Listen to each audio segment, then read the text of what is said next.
안녕하십니까, 도곡입니다. 오늘은 비견에 대해서 공부하는 시간을 갖도록 하겠습니다.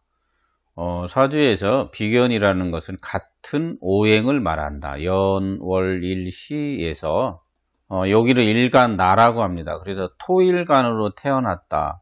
손님이 가끔 물어봅니다. 저는 불로 태어났나요? 물로 태어났나요? 이렇게 물어봅니다. 그래서 흙으로 태어났네요. 뭐 이렇게도 말을 하기도 합니다. 그래서 이렇게 같은 오행이 천간에 이게 세 번째 이게 나라고 합니다. 나가 옆에 똑같은 글자가 있는 것들을 비견이라고 하는데 여기 보면 비견이라고 있습니다. 지금 여기 써 있는 이런 육신 붙이기가 되어 있죠. 이건 비견, 정인, 겁재, 비견, 편재, 정재 이렇게 육친 붙이기라고 해서 기초자들을 위해서 다시 한번 말씀을 드리는데 육친 붙이기는 기준이 1이라고 써 있죠. 일간이라고 하는데 여기를 일간에서 요렇게 붙인 거 요렇게 붙이고 요렇게 붙이고 요렇게 붙이는 것을 육친 붙이기라고 하는데 제 강의 한 5강 안에 들어 있습니다. 이렇게 찾아보면 1강에서 40강까지 기초가 올려져 있습니다. 요즘 명리 기초 돈 내고 공부 잘 안 합니다. 이렇게 인터넷 뒤지면 많이 있습니다. 그래서 독학하실 분들은 제 강의를 듣고 독학을 하시면 되겠습니다. 일단 오늘은 비견이 무엇이냐, 이제 그렇게 알아야 됩니다. 그래서 토일간이라고 합니다.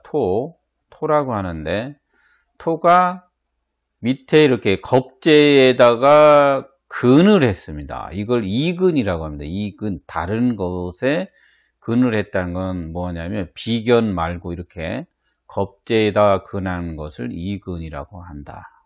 그리고 토일간들은 무토나 기토는 뿌리를 내는 것, 통근이라는 용어는 토는 쓰지 않고 육신 용어로 근이라고 읽습니다. 보통 이제 기세 구분할 때 진술충미는 세력을 얻었다. 그리고 사오미는 기를 얻었다. 이렇게 이해를 하시면 되겠습니다. 그래서 비견이란 나와 같은 오행을 말한다. 같은 오행인데 이것을 음이라고 합니다. 음토. 얘도 음토라고 하는데 같은 음을 같은 오행에서 비견이라고 한다. 그래서 비견이라는 것을 이해하기 위해서는 이론 공부를 해야 됩니다. 그래서 이론으로 가서 비견에 대해서 공부를 하고 다시 사주를 봐가지고 구분을 해야 될 줄 알아야 됩니다. 그래서 이론을 먼저 공부한 다음에 사주를 보도록 하겠습니다. 비견이라는 것은 견줄비 어깨를 나란히 한다. 그래서 견준다라는 것으로 이해를 하면 사주 공부하기가 조금 힘듭니다. 그래서 갖출비로 이해를 하라. 이제 이렇게 말씀을 드립니다. 그래서 비견이라는 것은 일단 구분하는 방법이 있습니다. 1번 주인과 나를 구분할 줄 알아야 한다. 그래서 비견이 일간이라는 비견이 근을 가지고 있어야, 내가 근을 가지고 있으면 주인이 될 것이고 비견이 근을 가지고 있으면 비견이 주인이 된다. 그래서 이렇게 먼저 구분을 해야 됩니다. 비견은 지지의 근은 뭘로 따진다? 토일간들은 육신 용어라고 한다. 통근이라는 용어는 쓰지 않고 왕세강약으로 따지는 근이 있네 없네 뭐 이런 식으로 따진다라는 겁니다. 다른 오행도 마찬가지로 지지는 왕세강약으로 기세를 나중에 나눠야 되지만 일단 근을 가지고 있는 것이다, 없는 것이다를 쳐다봐야 됩니다. 비견은 나와 같은 아군이다, 나와 같이 일하는 사람이다, 동료, 회사 동료다, 이렇게 이해를 해야 됩니다. 협조자다.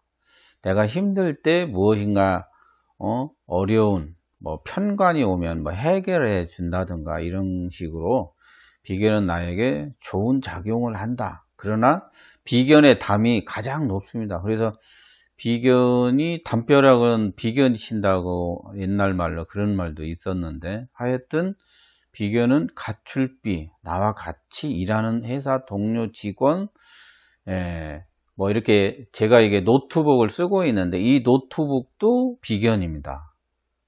근데 비견이 겁재로 변하는 게 있죠. 이게 이제 노트북을 쓰고 있는데 나와 같은 친한 사람의 비견인데, 물건도 비견이니까 나의 소품들. 근데 이게 고장이 나면 겁재로 변합니다. 뭐 예를 들어서 자동차를 샀다. 자동차를 샀는데 처음엔 돈이 안 들어갑니다. 그 타이어 갈 때는 겁재로 변하듯이, 그리고 뭐 우리 아버지, 형제, 자매가 다 비견이었는데 로또 당첨이 되면 겁재로 변하죠. 돈을 나눠달라고 이제 죄를 놓고 싸우는 형국에 이제 이르게 되는 거죠. 그래서 비견도 어떤 상황에 따라서 겁재로 변할 수 있다. 뭐 겁재도 비견처럼 작용하다가 겁재의 속성이 나타나기도 한다. 그래서 양면성이 있습니다. 무엇이든지. 인성격이라 해서 공부 많이 하는 게 아니고 오히려 공부 안 하는 사람도 더 많습니다. 그래서 무엇이든지 양면성으로 봐야 된다. 이렇게 이해를 하고 공부를 하시면 되겠습니다. 이 인성이 있는 비견은 사람이라고 합니다.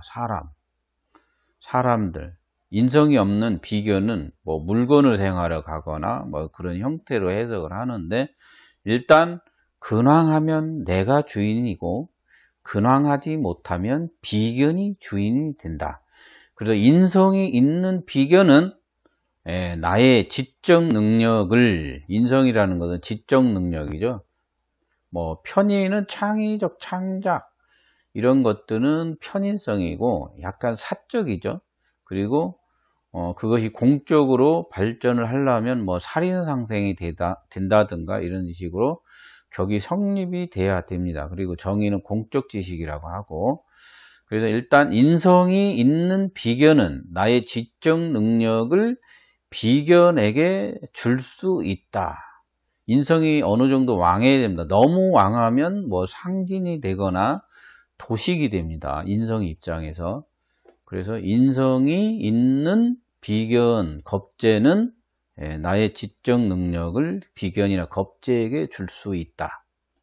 그러니까 선생님 역할 제대로 하려면 인성이 있고 비견, 겁재가 사주에 있어야 된다는 것입니다. 그리고 나서 대운에서, 뭐 원국에는 없는데 대운에서 비견, 겁재가 오면 인성을 달라고 하는 사람들이 반드시 나타나게 된다. 그래서 인성이 있는 비견은 회사 동료다. 뭐 공동 연구를 같이 한다든가 합작을 한다든가 연구, 개발, 회사 동료 이런 식으로 이해를 해야 됩니다. 기초 때 안 하고 막 사주를 보려고 하죠. 그러다가 사주 해석이 안 되죠. 왜 안 됩니까?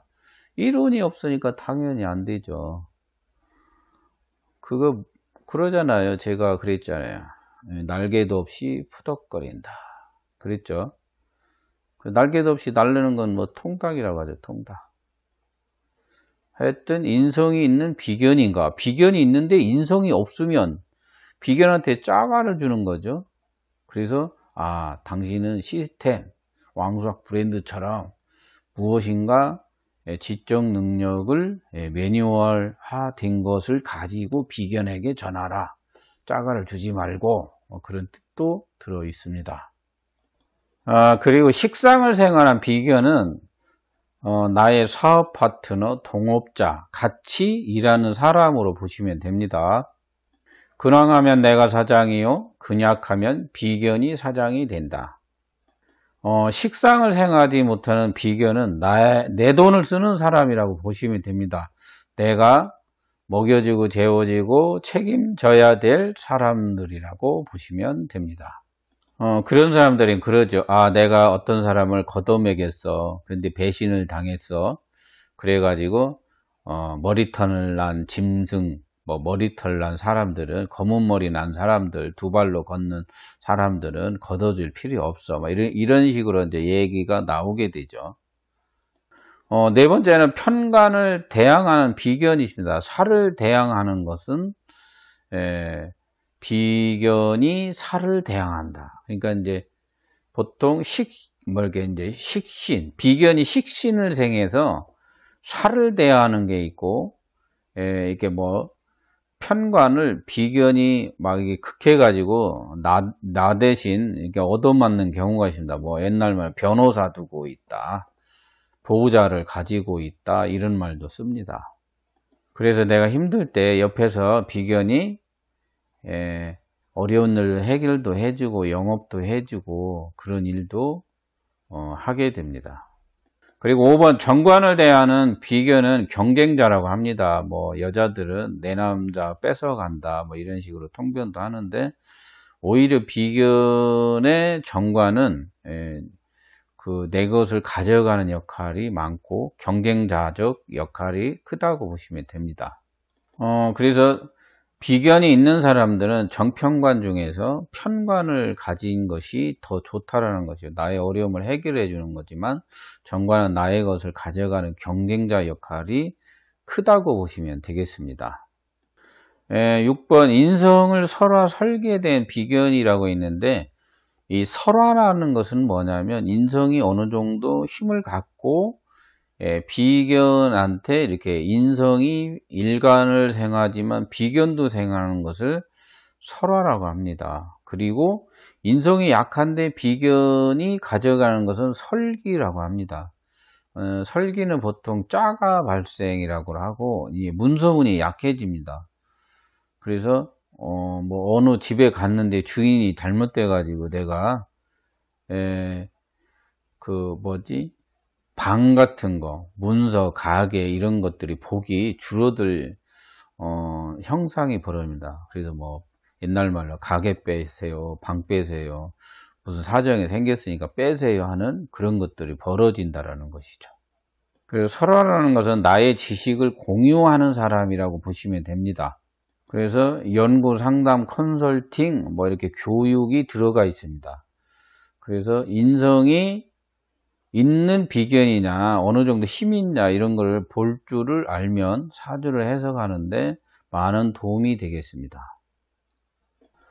제다 신약격의 비견이라는 것은 일간이 죄를 감당할 수가 없습니다. 보통. 그래서 비견의 협조를 얻어야 되는데, 남자 같은 경우는 돈 잘 버는 부인을 얻어 가지고 자기가 사회생활을 영위하고 가정을 이끌어 가야 됩니다. 보통 제다 신약의 남자들을 보면 부인이 나중에 돈 벌러 가가지고 부인을 경제적 현장으로 내모는 경우가 많이 나타납니다.